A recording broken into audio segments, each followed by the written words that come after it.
somebody that respects you, somebody that can share it with love. Yeah. Have people around you that could tell you this is something that could get better, or hey, like everything is hitting on this cylinder, but this could be better. You know what I'm saying? Yeah. And then the second.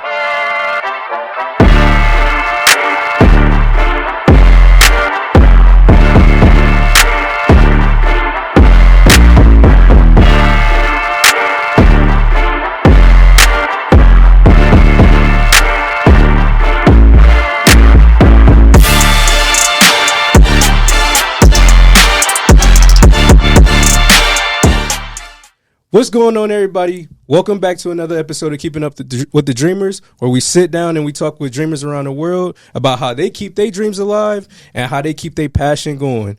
I'm your guest, Clarence White, and today we got a Today we got a fire guest in the K.Y.D.A Lounge, man. He's an artist. He's an award-winning multidisciplinary designer, an art director, who not only earned his degree in marketing and graphic design, but he also was recognized as the graduate of the last decade.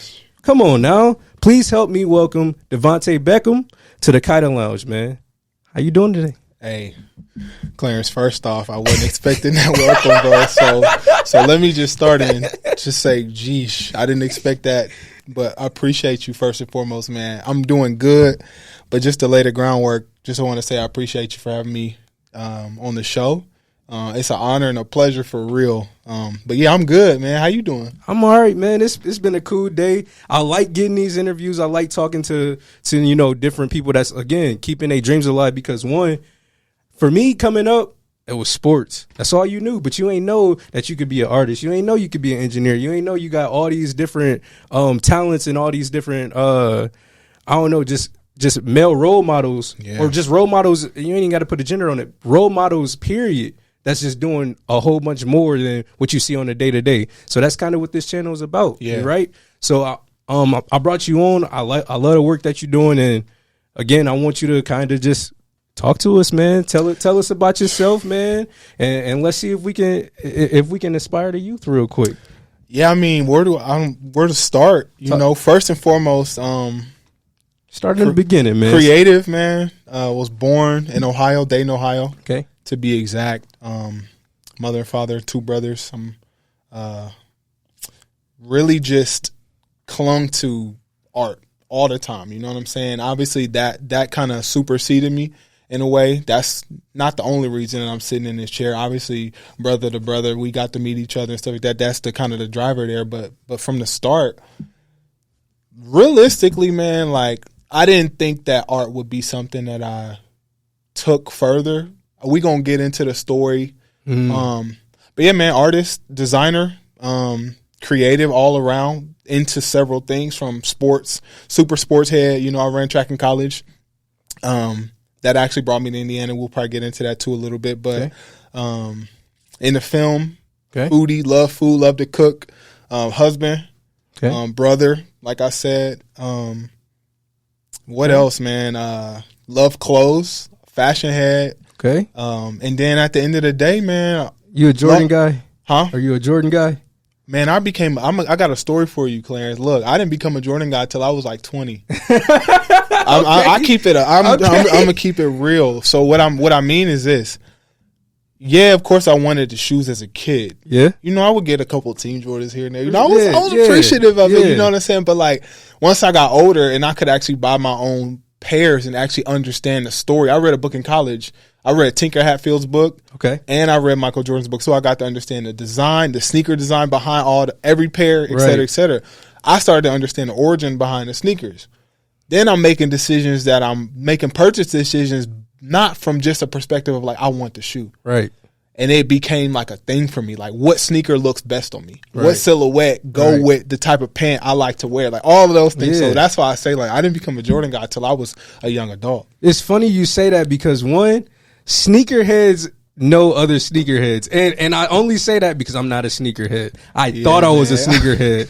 I felt like I had every sneaker in my closet, you know, had a whole bunch of shoes, Jordans, Nikes, everything.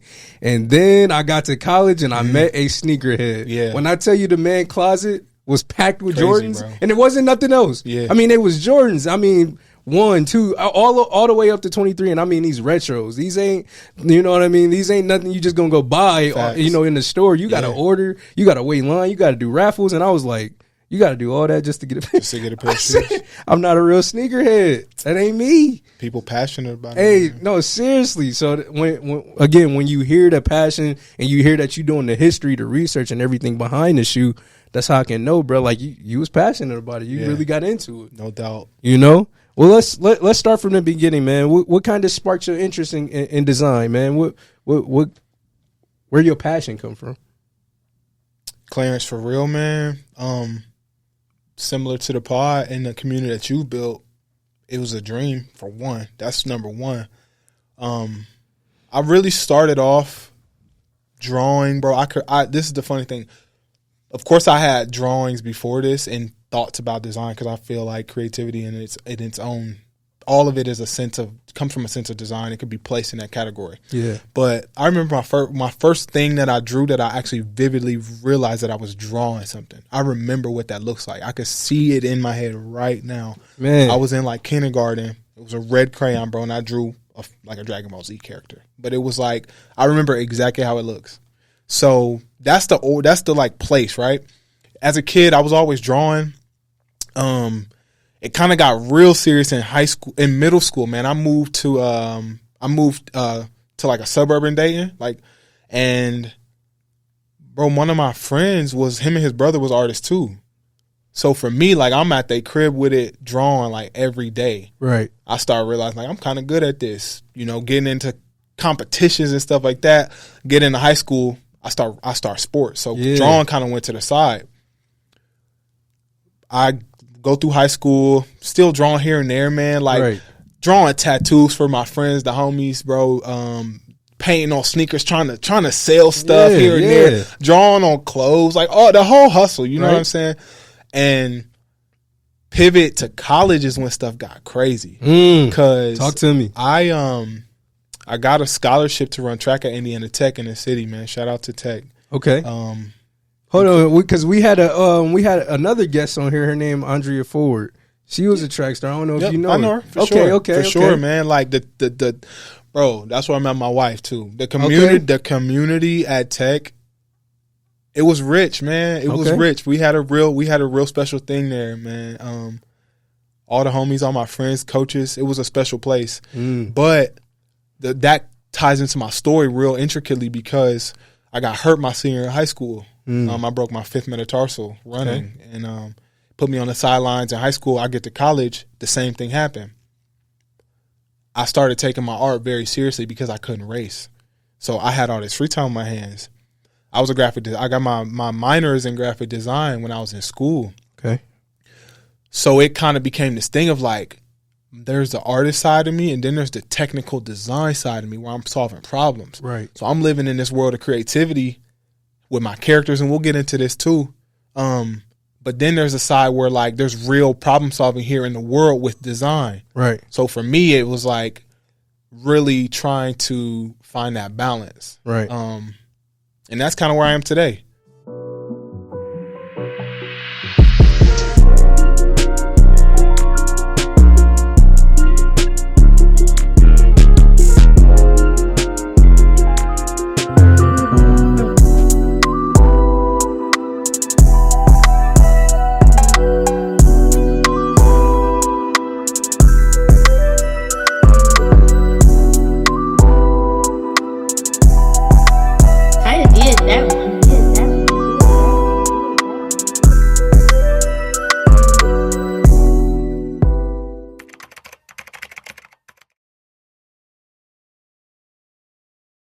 So we was talking about you and your track days at Indiana Tech, how when you got injured, that it actually inspired you to, you know, get more creative, go into your drawings, and I think that's where we left off at. Yeah, for sure. So let's jump right back into it. For sure.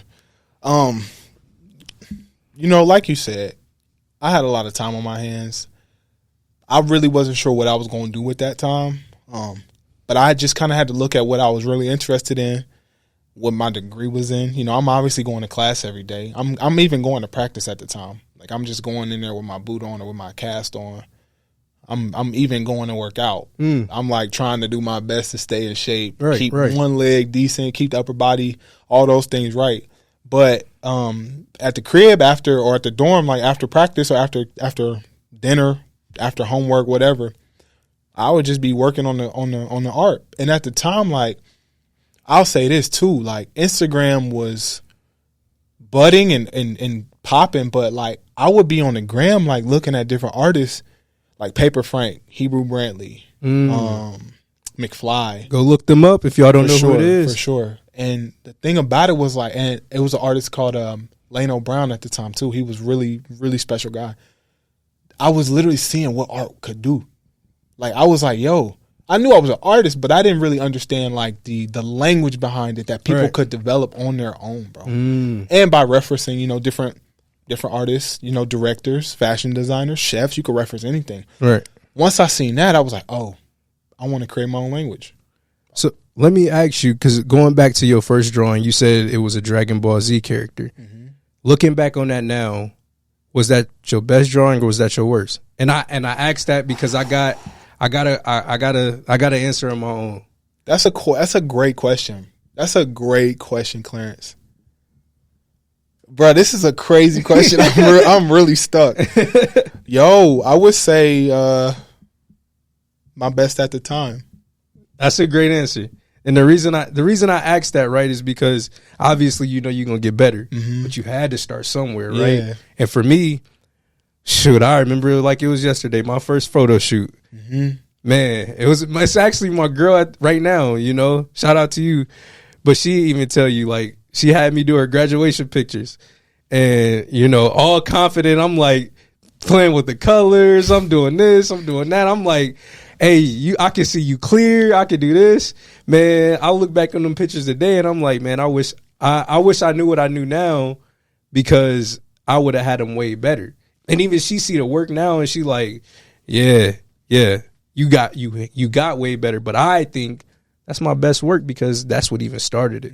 That got me to the point where I was like, let me keep going. Yeah, I can do this, right? 100%. So I asked that to anybody that then created something first and then built on it, because for sure, you either got two answers for real. It's either your best work or you like, man, I don't even think about it no more. And the fact that you able to even remember what your first design looked like, that's real dope to me, bro. Thank you, man. I ain't gonna look 100%.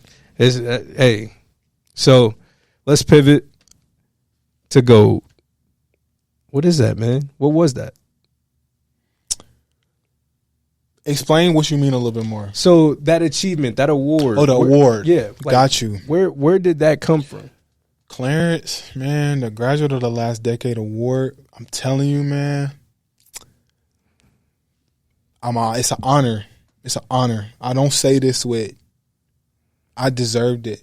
I believe I got it, but we was just doing what we love, man. We was just being who I was just trying to be who I believed I was. Right. You know what I'm saying? I'll get into that. I'll get into the where they come from, but I want to give this, man. I had and have the most incredible circle in my life.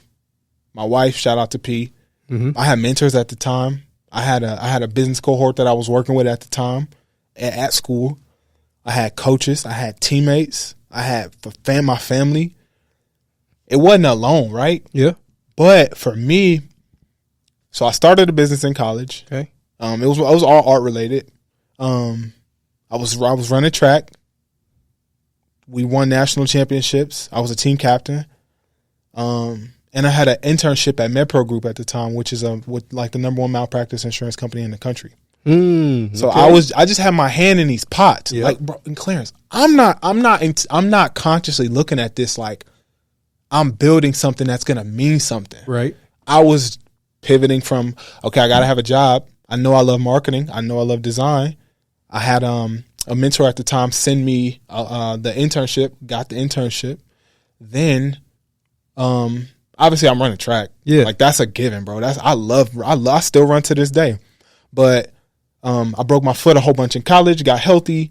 Team captain. The team's great. We're winning championships. Right. That's going well. My art, I love to draw. There's no question. Every day, every night. You up here. I'm just living like within my like what I believe my purpose is. Yeah. And I love people. So it's easy. It's for me, it's like all this is amongst people. All this is surrounded around people. People are making an impact on me. I gotta pay it forward.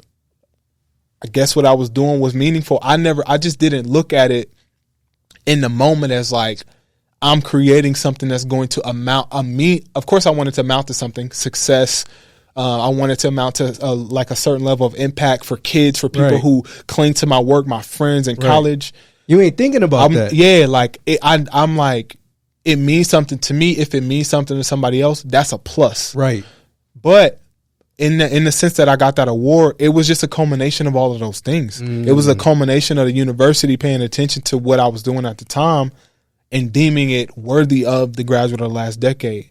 And like I told you off camera, like, it was a moment that kind of was a blip. You know what I'm saying? And thinking about it now, it is something to be proud of. It just, it was a lot going on at the time, man. We running, we're working an internship, trying to reach a certain level of pre-career to get to my career. You know what I'm saying? Like, so yeah, it was just a culmination of all those achievements that kind of was stamped by that moment, boss. So with your hand in so many pots, right? I guess, bruh, how did you handle that? Right? So you track, you got graphic design, you got this. How are you handling that? What are you doing to keep yourself sane, honestly? Because a lot of people would be like, man, you got your hands in all these pots, and they don't even know, like, mentally, that could be breaking somebody down.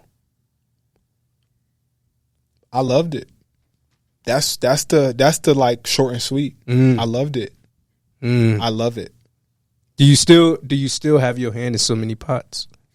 Bro, of course. Okay. And the thing about it though is like it's not as my wife always used to say this to me, because I always will wonder, like, bro, it seems so effortless back then. But obviously now it takes a certain level of structure, responsibility, accountability, discipline, all the adjectives that we know that come with the territory. So yeah, I got my hand in a ton of different projects, personal projects, things with people, you know, collaborations here and there. But it just takes a much stronger level of like schedule and everything. And let me ask you this then: did it get that way because they started growing on their own, like they started becoming their own legs? Because that's kind of how it happened for me.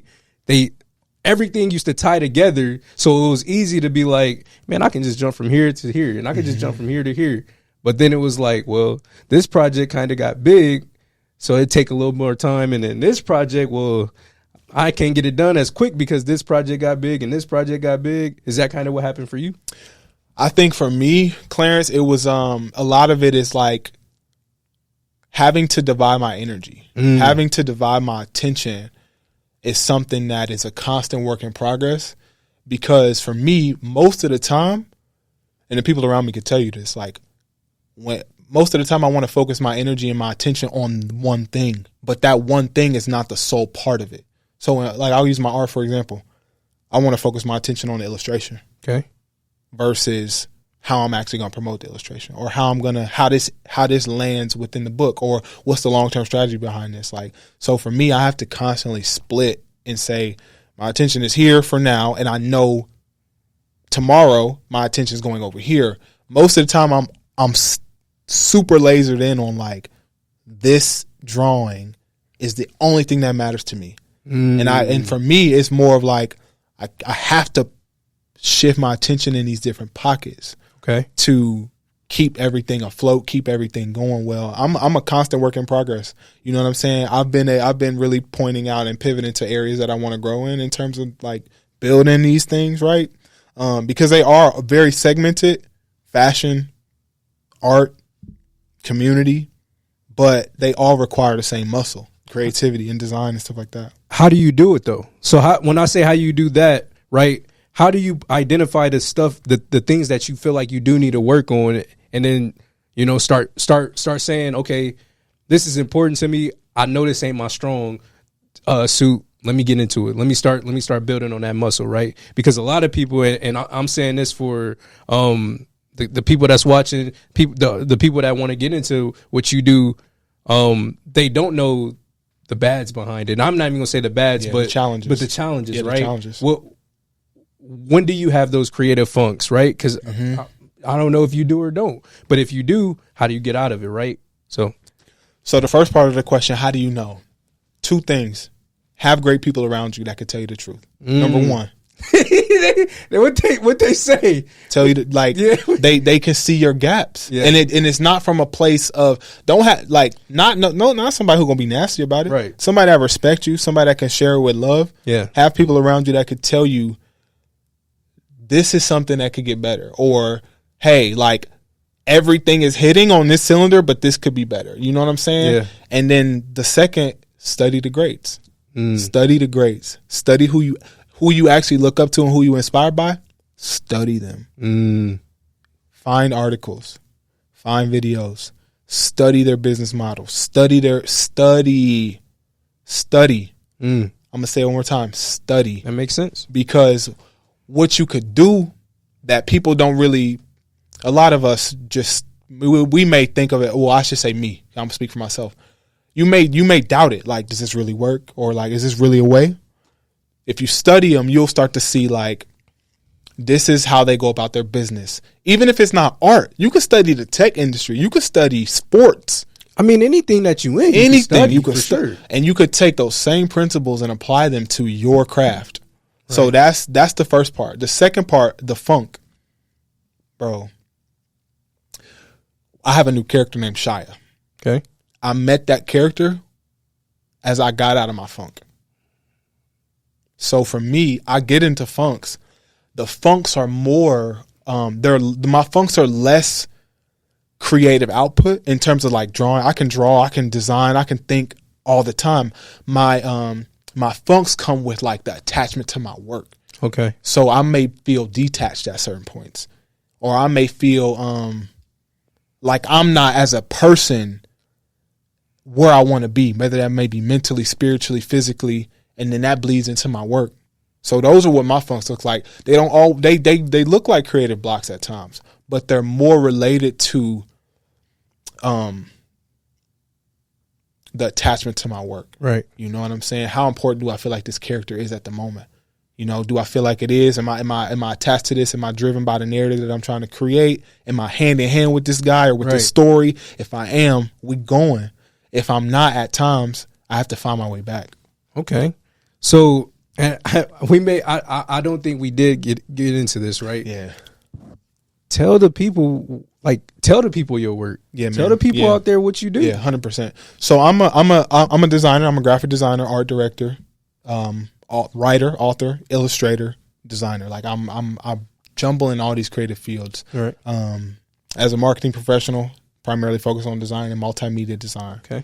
As an artist, illustrator, character designer, author. I don't have any books published yet, but a ton of dummies. Okay. But in the character designer, man, I built a world of characters that are super special to me. Okay. I have a ton unreleased, but I have about 5 primary characters that are actually in the world that are actually moving and thriving and active. It's to the point where one of my boys got a tattoo of one of my characters, and it just blows my mind. It truly blows my mind, because you take these drawings and you just think they're just drawings, and they start to mean something to people. So yeah, man, artist, designer, character designer, illustrator, painter, right? The traditional ways, and then the digital, all in.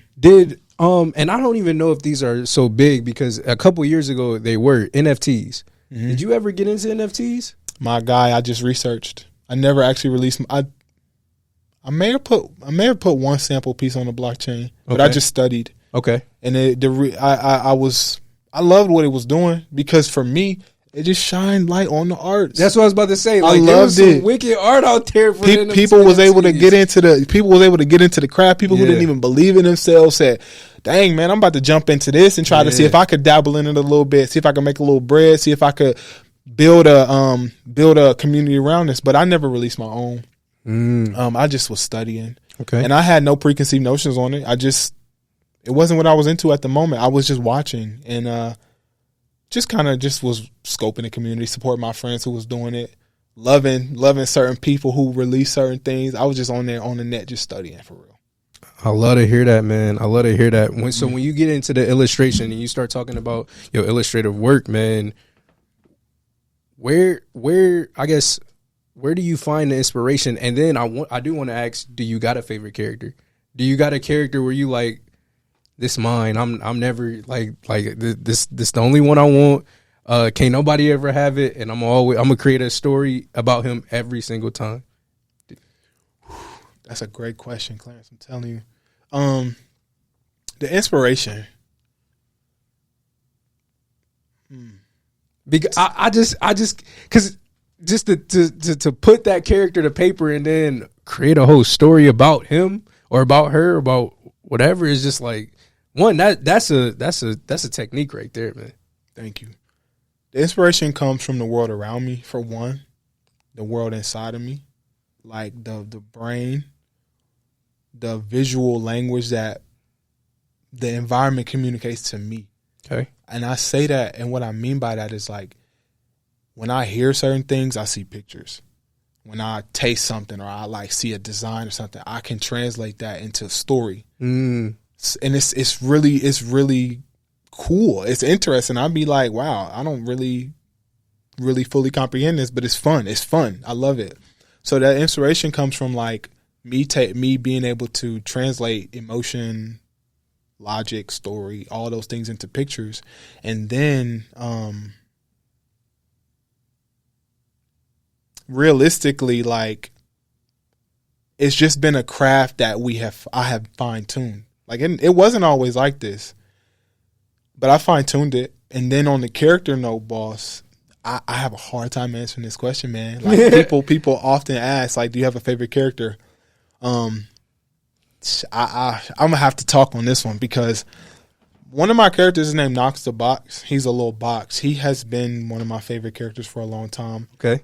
One of the reasons being, when I started putting my characters out into the public, Knox became the people's favorite. And I had no expectations of this. I promise you, no expectations of this.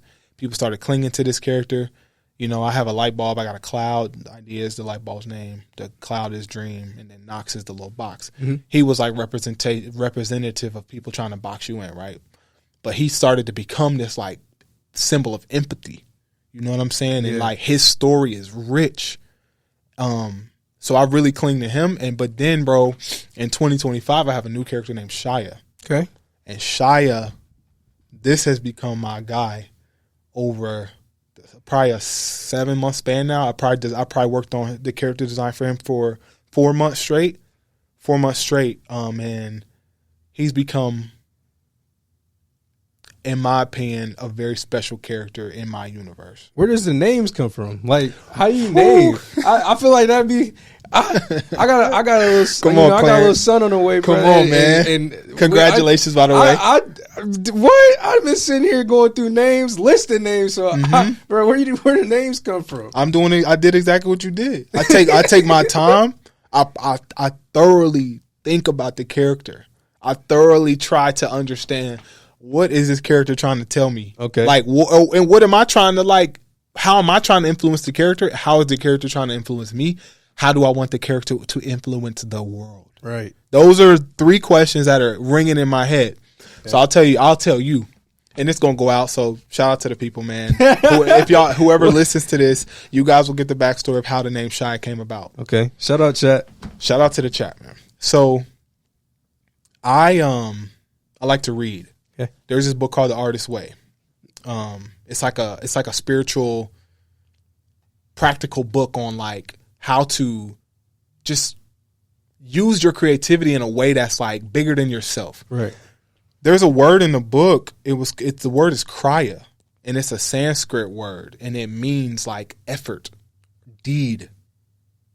So for me, I'm looking at Shia. Shia, for people who you know, you might go to my Instagram. Shia is a little boy in a sheep costume. Okay. It's a black sheep costume. It'd be somewhere up above you. Yeah, we'll get it right. We'll get it right. So you take the word sheep, okay. SH. Yep. Then you take the word K.Y.D.A, a deed or effort. For me, I was in a season where, bro, I was trying hard to just understand the point I was at in life. Like, I'm trying this, this is working. This might be a little slower. Like, what does all this mean? I'm trying to stay close to myself, who I believe I am. So I was putting in real effort. I just said, okay, Krya, sheep, Shia. Shia. We got an exclusive. Yeah, man. That's a little gem. I got to do it for the pod, man. Like, I couldn't leave that one out because it means a lot. It means a lot to me. And people that hear his name, for me, it means something. They might hear it, they may think it's cool, but there's so much origins to it. But I appreciate that question. You can see the passion that you got for everything, that you do, for your work, bro, for the time, the commitment that you put into your characters, man. I'm talking to you. I can feel it. Thank you, boss. So likewise, I commend you for what you do, the passion in your work, bro. And again, it may sound corny, but for real, bro, keeping your dreams alive, bro. Like a lot of, I was telling you earlier, man, a lot of people will see they dream and make every excuse not to go chase it. But when that dream in your face, what you gonna do? Is you gonna go get it, or you gonna be like, nah, I really didn't want this, right? So, before we head out, man, I do want to ask you, what advice do you got for anybody trying to get into your world? The first piece of, and advice is tough to give because it's subjective at times, but sure. Really try to figure out who you are is one of the first things I would say. Okay. Really try to figure out who you are and how you want to represent yourself in the world. Whether that be on a level of interest, whether that be your character, whether that be your sense of values. Truly try to figure out, not even try to, figure it out. It reveals itself to you. It's a journey. We change as people, and what we can do to like round those edges a bit in design language, like accept those seasons. Like that's because for me, I feel like this is a story. Some of the most challenging moments was probably me really just not accepting the person in the mirror at the time, and saying to myself, things probably are going to change. Things are going to get harder. Things are going to get better. Things are going to be inspiring at times. Sometimes it may not be inspiring, and they try to accept that. So one would be to really just try to understand who you are, and along that journey of getting there, accepting that person. Another thing I would say, Clarence, is like, I'll throw this in here because it's so true. You got to keep your dream alive. You have to. Like, your dream depends on it. For me, I started taking my art serious at 19. That was over 10 years ago. I still have the same dream. Right. The same goals. And I'm working within those. So I'm not even going to belabor that point. The only one really is to find your community, man. Find people around you. Find people that you can surround yourself around that see the value and see the light in you. Okay. And learn from them. I love it. Use it. Grow with them, and always stay curious, boss. And keep them alive, man. Keep the dreams alive, for real. Before we get out of here, man, please let everybody know where they can find you, and what do you got coming up next that anybody should be on the lookout for? Yeah, man. You can find me on Instagram at Davonta Beckham, first and last name. You can find my art website at davontabeckham.com that has all my work, all my press portfolio of my illustration work. You can find my website or my design website that has all my brand design and graphic design stuff at davontabeckham.design. And then next up, man, really building the world with these characters, sinking my teeth into things in terms of, stories, activations, installations. I want to continue to build this universe. And then I have a closing testimony that I'm working on called Always Try. Okay. And that's unreleased, but I'll put it on the pod. It's something that I'm, again, coming truly integrated in, like, the vision that I have for myself and who I want to be. So yeah, man, a lot of creative projects, just a lot of fun, and just trying to keep connecting with people, man. I'll say this too. It's been a pleasure to talk to you today, man. I've enjoyed the pod. Thank you for providing this platform for people like me, boss. Appreciate you for coming on, man. No doubt. Appreciate you for coming on. Hey, man. Thank y'all for watching. Thank y'all for listening. This has been another episode of Keeping Up with the Dreamers. It's your guy, Clarence White. Y'all know me as c.white. Hey, man, we out. Y'all be easy.